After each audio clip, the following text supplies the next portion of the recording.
I am Callie Fensel, and I am with Breaking Badness here at Domain Tools. And I am pleased to welcome our guest today, Ken Zalevsky, who is the CEO of Vigilant Ops. Hello, Ken. Hello, Callie. How are you? I'm doing well. How are you? I'm great. Thank you. I'm so excited that you could be here with us. Can you tell us a little bit about yourself and your trajectory within cybersecurity? Sure. Yeah, no problem. So first off, thank you for having me. It's great to be here as well. Yeah, so a little bit about myself. I'm a technologist from way back when, and spent the last 20 years doing medical device cybersecurity at a company called Bear, which most folks have probably heard of. I was on the front lines really with respect to cybersecurity in the med tech space or medical device space. And for all intents and purposes, from a cybersecurity perspective, when patients' lives are on the line, you really got to look at that industry and figure out what you're doing with respect to cyber. So I really got a lot of experience there and stepped away and launched Vigilant Ops about 5 years ago with the idea of really bringing advanced technology to the cyberspace. And typically, my first foray was in medical technology just because that's my area of expertise. Yeah, I noticed you had an extensive background in healthcare cybersecurity, and I was wondering, was there a driving factor that drew you to that area in particular? I like to think of it as we're all healthcare consumers. At the end of the day, whether it's going for your physicals, annual checkups, or God forbid you have a crisis, you need to get healthcare. We all worry about whether it's ourselves or our family members or friends with respect to getting good healthcare support. And part of that has to come from having devices that you can count on that are secure. And I really thought of that as what could be more important really than that. We need to really focus. And you look at healthcare today, and it's hard to open a trade journal or even an industry publication and not see a hospital that has just gotten breached or has been breached in the last couple of days. I really wanted to bring something in with respect to technology to that space and really help. Really, that's really the idea. The mission behind it, I've always said, and even at Bear, the mission is always patients first, and we want to make sure that patients are safe and secure. And that was really a lot of the driving mission for me. Excellent. I totally get that. In regard to what you had just mentioned about you can't really open up any sort of news outlet, website, newspaper without seeing, oh, this hospital's been breached or that one has had a ransomware hit. What was that like before ransomware? Were they still targeted in just a different way? Or is this a newer thing that we're experiencing in the last 5 to 10 years with ransomware in hospitals? That's a really great question. And I think if I look back on my trajectory through cybersecurity, I can trace how things have morphed. And it's interesting, right? And in the mid 90s, later 90s, the emphasis was really on data privacy, right? So if you look at, and especially in healthcare, looking at data privacy and not letting, hospital records or electronic health records of patients and things like that out into the wild, right? And sometimes you had these things that would occur, like where somebody would share a scan image of a celebrity. I remember like seeing that back in the day. I think it was Michael Jackson of all people. I think one of his scans was shared publicly or something, and it was a big issue. And HIPAA and other regulatory laws came out to protect data privacy, right? And that was the focus, right?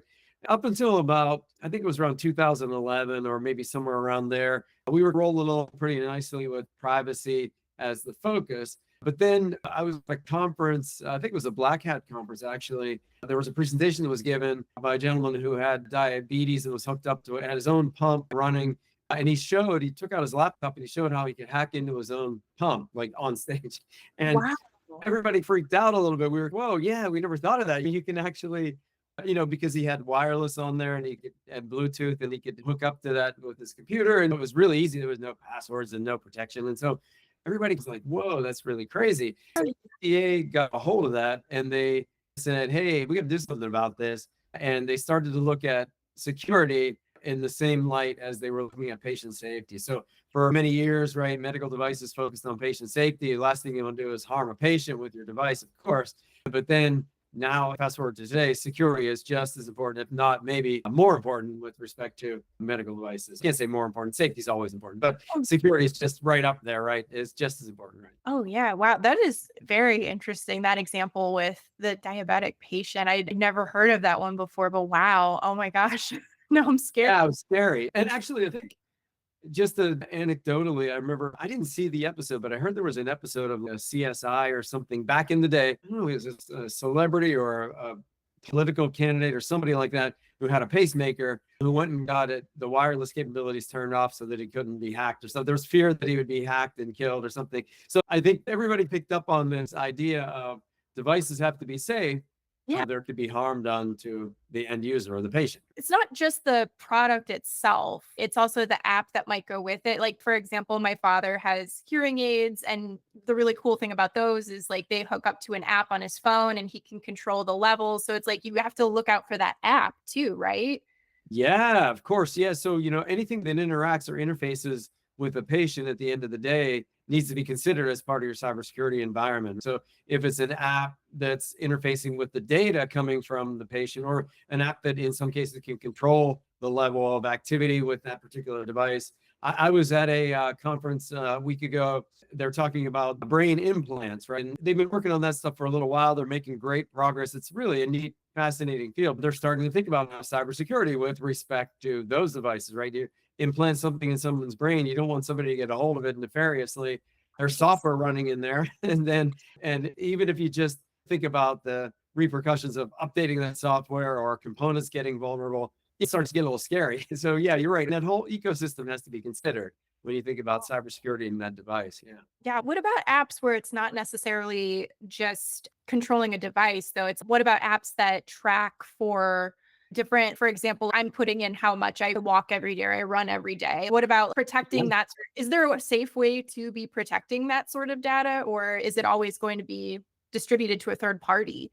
Yeah, you have to be really careful because HIPAA tries to control a lot of that through regulatory legislation. Let's say you go to the doctor and you sign those forms and you check all those boxes with respect to HIPAA. You run through this process. At the end of the day, though, the important thing is the medical devices that are coming out, the physicians that are uploading patient data, like my data, for example. I go to the doctor, they take notes and they upload it to a cloud. But that's got to be secured by encryption. You got to make sure it's running on the other end of that is encrypting it when it gets there. Those are all HIPAA rules that have been in place for a lot of years. But systems, and this is part of what we do from a software bill of materials perspective, which we'll get into, but Yeah. you get systems that get out of date quickly because technology changes fast, and Yeah. folks are updating those components the way they should be. And so weaknesses get into the system over time. And so that's one of the things that, is a big concern is, yes, we do have HIPAA. Yes, we do pay attention a lot to securing patient data, but maintaining it's not a one and done. You can't just do it once and then it lasts for the rest of your life. You got to continuously update and monitor and make sure your system is safe. And there's not a lot. Let me put it this way. There's a lot that aren't doing that today. And that's where weaknesses get into the systems.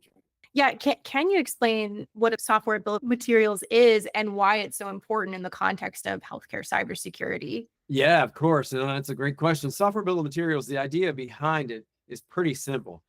What you want to do is you want to understand what's running software wise in a medical device that you're going to deploy as a hospital. We always say it's analogous to like the ingredients on a food package, right? So if you flip over a box of cereal and you look and you can see the ingredients in there, you can say, hey, I shouldn't eat that because I'm allergic to soy or whatever, right? So, but on a medical device, you can't flip it over and look at the software components running inside there, right?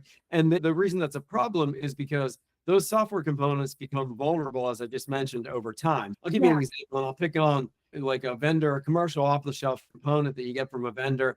Let's say it's a Microsoft Windows component that you get and you download and you build your product around this operating system. You're going to use that product to go out. When you put your device out to hospitals, it's going to be running that operating system. And a lot of pretty typical, most device manufacturers don't build their own operating systems. They'll buy one or use an open source one or whatever. But in this case, I'm going to stick with, we're going to put Microsoft Windows on our device and we're going to sell it that way.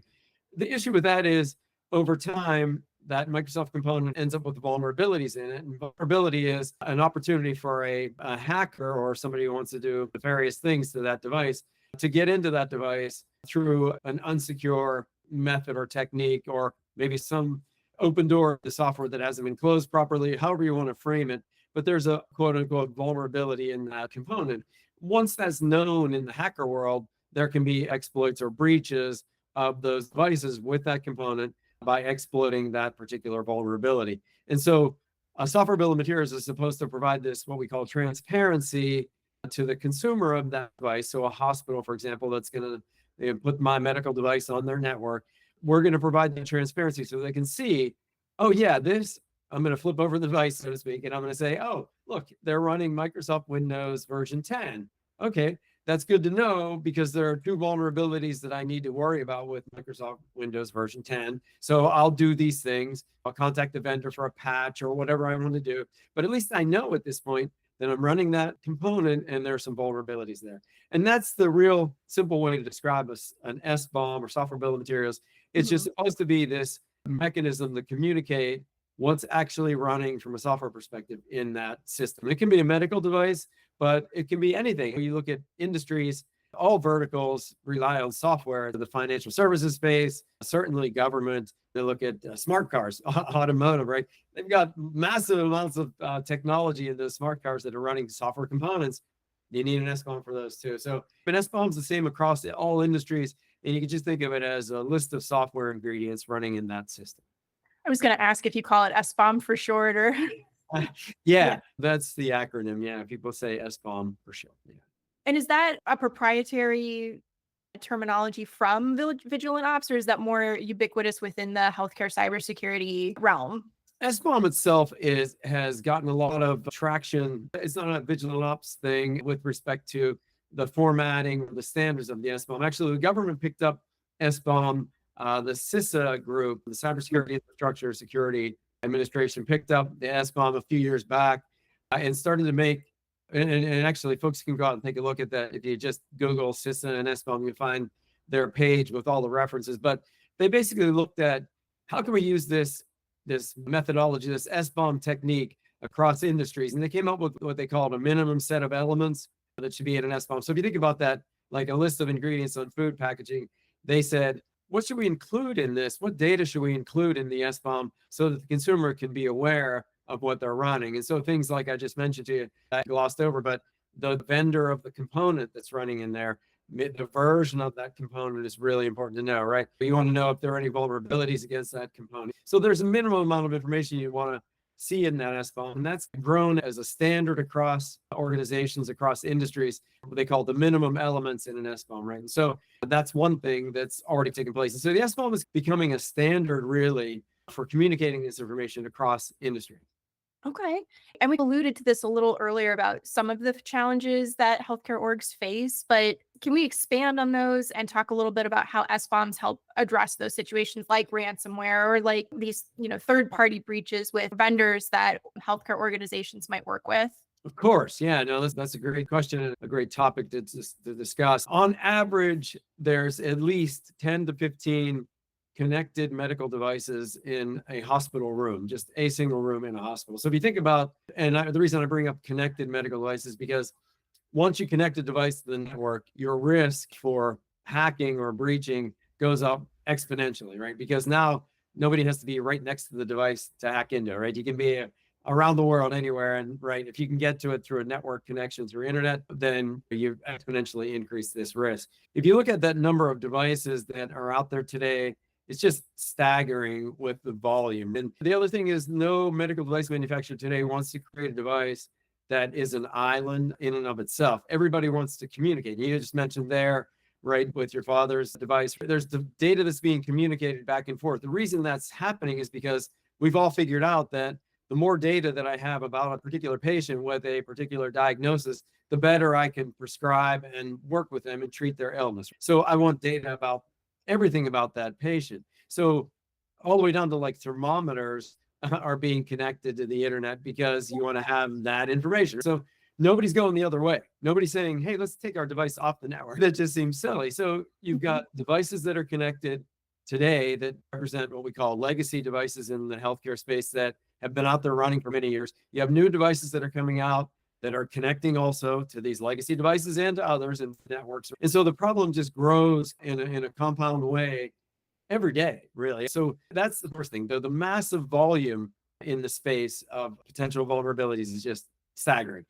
Secondly, as I mentioned, healthcare organizations want to be safe with the patient. As I said, you want to make sure the patient has a safe experience with the medical devices, right? And so when you get a medical device in, you tend to stick with that for a number of years because it's a known, right? You don't tend to upgrade really frequently. You would hate for to go into surgery and have your Microsoft system crash because you just upgraded to the latest version, which happens all the time with our phones and we live with it. But you wouldn't live with that if that were a device in the hospital, right? And so you want to change slowly, right? And so the problem with that is vulnerabilities happen more quickly than the cycle of change of devices in hospitals or upgrades and components. And so you have this kind of lag, right? Where we're always a little bit behind with respect to how we can protect our systems. We don't always have the latest and greatest software updates and software patches that are out there just because of that's the nature of healthcare, right? And so those two things just in and of themselves cause huge problems in the healthcare space. And that's why you see a lot of hospitals being breached. The other thing is this inability, and SBOMs are changing this, but not knowing what's in those devices. Hospitals don't know today where they're even vulnerable, or if a vulnerability comes out. You might have heard of Log4j that came out a few years back, or WannaCry was back in my day, that was in 2017. But Mhm. if you look at these vulnerabilities, right, and as a hospital, you see this, turn on the evening news, and there's this big thing that says Log4j is a huge vulnerability, and you go, oh my gosh, I'm the chief information security officer for a big hospital, and I'm like, am I vulnerable? I have no idea. What devices do I have that are running Log4j? I don't know, because I don't have that list of ingredients. So it's like I just ate a box of cereal. Am I going to have an allergic reaction? I have no idea. Yeah. That's the problem, right? And so that compounds it even more. So you got, the volume, a little bit of outdated systems, and then zero visibility. I see. Okay. And what would be some best practices in managing SBOMs effectively? Like you mentioned, we have these updates. So how does an SBOM get updated to be as effective as it can be? So you know if you're quote unquote allergic to something, as we're keeping up with that metaphor. No, I love it. I'll tell you one thing, Vigilant Ops and others, but Vigilant Ops creates a tool that automates a lot of that process. So a lot of folks are doing it manually today. And the idea behind it is you need to first understand what's in the device. And so get an SBOM. So if you're a hospital, you want to get an SBOM from the vendor. That's the first thing. And then you take that SBOM and you start to look for vulnerabilities in the components in that device. Now, if you're doing that manually, it takes forever because you're looking for a needle in a haystack with each of these components. So it's really not something I would recommend trying to do manually. Although prior to Vigilant being out there was not much choice. So still a lot of folks doing that manually, trying to understand what's in there. I can tell you from an automation perspective, it's really helpful to you have to continuously monitor. So again, thinking about it, not only you look for a needle in a haystack, but you got to do it over and over and over again on a daily basis. And so you can imagine automation is really helpful. And then the other thing is with respect to consuming that data, right? You need to understand not only, okay, now I've got an SBOM, I'm monitoring vulnerabilities against that SBOM, but where's the impact in my organization? And you need to understand, so you got to have that information bubbled up to you as say, a chief information security officer at a hospital. You'll want to know in the general population of devices that you have running out there, which ones are impacted by these vulnerabilities? Which ones do I need to worry about? Maybe there are no vulnerabilities that have been, maybe there are no ransomware things happening, no breaches of particular vulnerabilities, but maybe I just want to look at these devices that are running these components that have some critical vulnerabilities and maybe try to look at getting those fixed. But at least now I know I can map out and prioritize and think about things in a better way versus just responding like it's a fire drill. My follow-up question to that would be when you talk about like how automation's helpful because you have to continuously monitor and upgrade and update. What would you say that effect is on morale? Does it seem, if you're the CISO of a healthcare organization, if you have to continually monitor for these things, it feels like it's never ending. Like, how do you navigate that feeling where you could easily feel hopeless? Yeah. No, you hit the nail on the head. And that's great insight because it is an overwhelming problem. What we hear a lot at Vigilant Ops from our customers is the engineering teams are overwhelmed by vulnerabilities, right? There are thousands upon thousands of vulnerabilities that I think the numbers are more than 70 new vulnerabilities announced every single day. And so if you look at the hundreds of thousands that are already in the database and kind of keep adding to that, the problem is perpetual, and engineering teams just get overwhelmed easily. And I think, a tool like Vigilant Ops really helps there with respect to prioritizing for engineering teams. We list vulnerabilities by criticality. So there's something called a CVSS, Common Vulnerability Scoring System, that ranks each vulnerability in terms of its criticality. And so if a vulnerability is critical, it's given a number. The scale is like critical down to none. So it goes medium, high, critical. But if you look at the CVSS score, and start to rank those vulnerabilities. That helps you prioritize. You can say, I've got a bunch of critical vulnerabilities in these products. If you use a tool like Vigilant Ops, we map those automatically to products. You don't have to go looking for vulnerabilities and where they impact you. They right away, I've got a critical vulnerability in this particular product. Okay, That's great. really, really helpful, because otherwise you're right. It's a morale issue. It's like, where do I start? And Yeah. you just, things just keep piling up. It's like I can never keep up with everything, right? Yeah, and it's a noble pursuit to want to protect patients, but it's also just it would seem draining. Oh my gosh, like this is I imagine it's lucrative for threat actors to keep pummeling these organizations and these products and but it's also when does it end? It's always happening. So that yeah, that's great to hear that there's mitigation techniques around that. Yeah, Yeah. we're just getting started. And the SBOM, we like to say there's something called the SBOM life cycle. We look at organizations are in various stages of this life cycle with respect to adopting the SBOM. Some organizations are still saying, what's an SBOM? But then on the other end of the spectrum, you have organizations that are using them effectively today. And we try to help folks all along that spectrum. We try to say, look, if you're walking, we'll help you run. If you're crawling, we'll help you walk. And the idea is nobody's going to be at this same spot at the same time. Eventually, we're going to get there, and SBOM will be this kind of transparent mechanism that is widely accepted, and everybody will know what it is and how to use it. But today, that's not the case. So, unfortunately, we're making great strides. The government's stepped in and taken huge action. They're requiring SBOMs from all their vendors. If you do business with the government today, you've got to submit an SBOM. If you're a medical device manufacturer, you have to have an SBOM and provide that to FDA. So we're getting there. Legislation's getting it in place. Yeah. Oh, that's good. That's great. How would you say the increased reliance on that interconnectedness of systems and the internet of medical things has that impacted healthcare cybersecurity? Can you talk a little bit about that? Sure. One thing for sure is devices are, well, sticking with healthcare for a second, but I can just say on the whole, if you look at systems in general, they're getting more complicated. I'll just jump out of healthcare for a second and jump to automotive. We can all relate to the example of an infotainment system in a car. There are multiple systems that are plugged into that infotainment system. You might have a navigation system. You're going to have your whatever, the audio and all kinds of systems that belong in that. And they're all complicated systems running their own pieces of software. All of them should have SBOM. And on medical devices, the same way. If I'm in the OR, I might have a patient monitoring system that has a heart rate monitor, a blood pressure monitor, an O2 monitor, whatever it happens to be in there.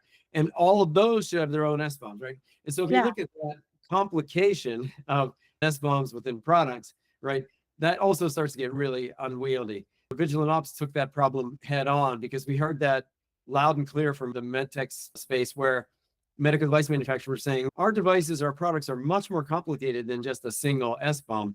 We have multiple SBOMs running in an OR, like I just mentioned, right? How do we track all of those, and right? And how do we represent our product? And so we took that problem head on, and we built into our platform this enabling of this complex product structures and allowing you to manage SBOMs and look at SBOMs all the way down to whatever level you want. So you can map these products right into the system, and we'll set up that structure in a nice automated fashion. And so it's a complex problem. Fortunately, we heard it from our customers, we heard it from the space, and we started to build that a little while back. And so we're starting to address that, or we're addressing that issue. But it is a problem because, again, systems aren't getting simpler, they're getting more complex. Right? As we've been talking, I just thought of a question where this would be like more speculation or opinion than anything else. But, and you can correct me if I'm wrong, but would an SBOM help as medical devices are being created? Like I'm thinking of like a Theranos situation where you have this maybe too good to be true medical device. Would it help prevent something like that from being released in the market so it doesn't even have the opportunity to hurt anybody before it even gets there? That's an extremely astute observation, I'll tell you. So yes, definitely. And FDA has gone that direction specifically. There's a movement. What you want to say, FDA uses these, and I'll use FDA terminology, they'll throw these phrases around where they'll say, security should not be bolted on, it should be built in.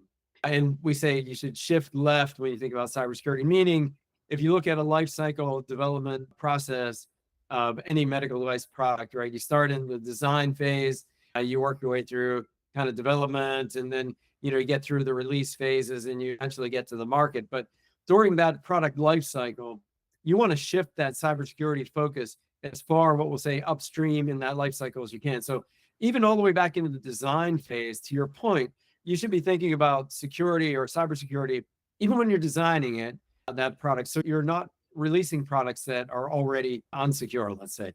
And years ago, that was unheard of. Everybody was more worried about safety. And so we did a lot of things in the med device space to make sure the patient wasn't harmed. Like we ran through lots and lots of tests of the product before it even got out the door. Somebody couldn't get shocked with it, or there was like various tests that you do, right, with patient safety. And you had to have very rigorous standards around the safety issues. The same thing's happening now. Security is getting that same nod, right? We're saying, hey, you can't get out the door with an unsecure product. And there are all these things you need to be doing upstream in product development and design that are going to make that product more secure. The interesting thing is, and the weird conundrum that, and if you think it through from the medical device perspective, medical device manufacturers have been worrying about safety since their inception, right? It's very obvious. You don't want to harm a patient. Security is relatively new. And so it's almost the exact opposite way when you're designing a product, thinking about security, then thinking about safety. You think about safety, you think about all the things your product does, and then you think about the patient being connected to that and all the things the product does with the patient. It injects this amount of fluid. Okay, what would happen if we injected too much fluid or those kind of things? Those are what you do on the safety side. From a security perspective, you have to think backwards. You have to think, what are all the ways that I could use my product in ways that it's not supposed to be used to cause harm? So how can I get into this product in a way that I haven't really thought of? And so you're creating these scenarios out of thin air. What if somebody did X, Y, Z, right? And so you have to think a little differently when it comes to security than you do safety. And that has been a little bit of a stumbling block in medical device engineering because we're just grappling with this and getting used to thinking that way. And a lot of device manufacturers are doing a great job of it. Some are struggling with like, how do I think about security like I thought about safety? And again, there's a little bit of an alignment between safety and security, but it's a little bit of a gap. And I think we're addressing it and we're getting there. Bodies like FDA are really pushing the issue. Let's be secure in design. So your intuition was right on the money. Awesome. That's great. I think this will be my final question on SBOMs. What emerging trends or technologies do you think might enhance the effectiveness of them in protecting healthcare systems? That's a great question also. And when I look at AI and I look at the possibilities behind just analyzing massive amounts of data, I mentioned the massive amounts of vulnerabilities that are out there. That's just mountains and mountains of data that need to be analyzed. I think there's going to be a lot of help there with respect to prioritizing vulnerabilities. There's something called reachability analysis in SBOMs, and we support this in our platform through what's called dependency trees. So if you think about, I don't want to get too geeked out on you, but if you think about software and components, you have components inside components. That's just the way software is written. But what I want to understand is, if I have a component running at level six components down, how does that impact my top level component? And all through that chain are what we call transitive dependencies. So a vulnerability in component at level 6 impacts 5, 4, 3, 2, 1, right? All those levels, right? And if you know that, if you can study that and you can absorb that data and analyze, do that reachability analysis basically on those components, you can protect yourself in a better way. I think AI can help a lot. Right now, we do dependency trees in our platform and we allow engineers to dig into those levels. But if we were able to use AI there to help them to understand that impact analysis in a deeper, finer way, I think that's going to be really useful. I think the other thing is just really SBOM ubiquity across industries. Like I picture supply chain security as a producer of technology. Also, at the end of the day, could be a consumer of technology, and a lot of times is. I may be producing a medical device, but I'm consuming a Microsoft component. Now I'm giving a medical device to a hospital is consuming my product, but also maybe consuming other software as well. We're all producers and consumers up and down the supply chain. We need this transparency mechanism. We need SBOMs to be ubiquitous and shared up and down that chain to make sure that we all have visibility into what we're getting and what we're deploying. And so I see that as not so much a technological advancement, because SBOMs will get better and we'll add more information to them. But at the end of the day, it's got to be a widespread acceptance and adoption of SBOM up and down the supply chain that I think will really make a big difference. Thank you so much for all of your insights, Ken. Is there anything that you want to leave us with regarding healthcare security or Vigilant Ops? Oh, thanks, Kelly. Yeah, no, you just an unselfish maybe plug to say, if you're out there struggling with SBOMs and not even in if you're in the medtech space, come to us immediately. There's lots of compliance stuff that's happening today, even around the globe. So I know globally, lots of other regions. I'm a chair of a trade association that looks out for global regulations. And I can tell you that Other regions are picking up SBOM just as fast, or maybe even more quickly than FDA. Japan is looking at SBOMs in their medical devices. Health Canada has been doing it for a couple of years. Around the globe, if you're struggling with SBOM compliance, please come to us in healthcare. And across industries, really, if you're looking at SBOM automation or lifecycle management SBOM, we're certainly there to help you as Vigilant Ops. So thank you for that opportunity. Yeah, no problem. I really appreciate you being with us today. This was absolutely wonderful. If people wanted to get in touch with you or contact Vigilant Ops, what would be the best way to do that? Yeah, sure. Please check out our website, vigilant-ops.com. And you can also reach me at ken.zalevsky@vigilant-ops.com. Perfect. Thank you so much for being with us today on Breaking Badness. This was wonderful. We hope that maybe you can come back again in the future. Thanks, Callie. It was great talking to you. Fantastic questions, by the way. Thank you. That's about all we have for this week. You can find us on Twitter @DomainTools. All of the articles mentioned today will be included in our blog post, which can be found at blog.domaintools.com. Catch us every Wednesday at 9 a.m. Pacific Time when we publish our podcast and blog. That's it for this week. We'll see you again next week on another episode of Breaking Badness. Until then, remember, don't drink and click.